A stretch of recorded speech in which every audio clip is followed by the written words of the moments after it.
Bienvenue au laboratoire. Volontaire pour dormir. Début de soirée au laboratoire de chronobiologie de Bâle, en Suisse. Ces trois jeunes hommes vont se prêter à une curieuse expérience.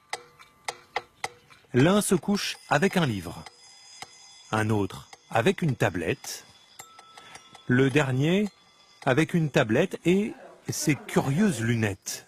Je te propose les lunettes à mettre en même temps que tu es sur la tablette. Okay. Voilà, tu verras un petit peu en orange. C'est quoi ces lunettes alors là? Donc c'est des lunettes qu'on appelle les blue blockers.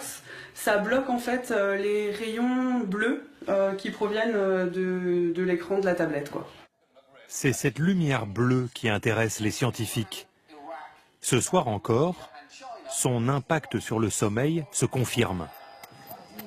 Au bout d'une quinzaine de minutes, le premier à vouloir dormir, c'est celui qui a le livre. Ok. Ça y est, c'est l'heure de dormir. 30 minutes plus tard, c'est au tour de celui qui regarde la tablette avec des lunettes filtrantes.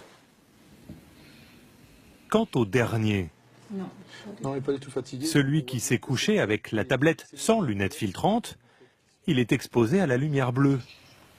Et il n'a pas du tout envie de dormir. Ce test confirme ce que le docteur Viola a découvert au cours de ses travaux.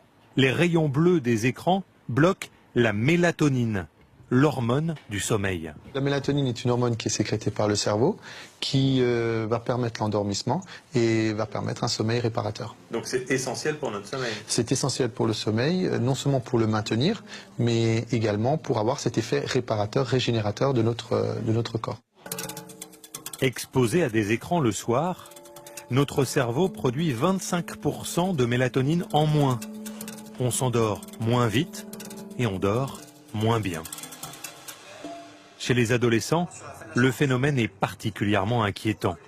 1 sur 4 ne dort pas assez. Comme Axel, 15 ans. Nous protégeons son anonymat pour lui éviter des problèmes avec les professeurs. Il fait partie de cette génération ultra connectée. Chaque jour, je pourrais envoyer 500 messages en comptant ce que je publie sur Twitter ou sur Facebook ou ce que je peux retweeter ou favoriser. Le problème, c'est que cette addiction ne s'arrête pas à la tombée de la nuit. Ses parents pensent que l'appareil d'Axel perturbe son sommeil.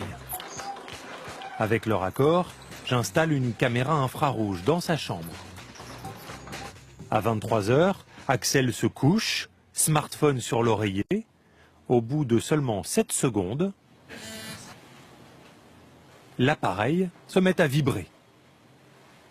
Happé par son écran, il envoie alors des SMS, passe de Facebook à Twitter, de Snapchat à YouTube, il est sur tous les réseaux sociaux.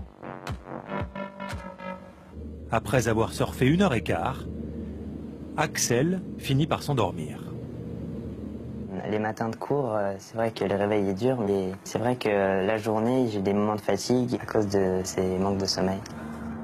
Parfois, en période scolaire, Axel ne dort que 6 heures.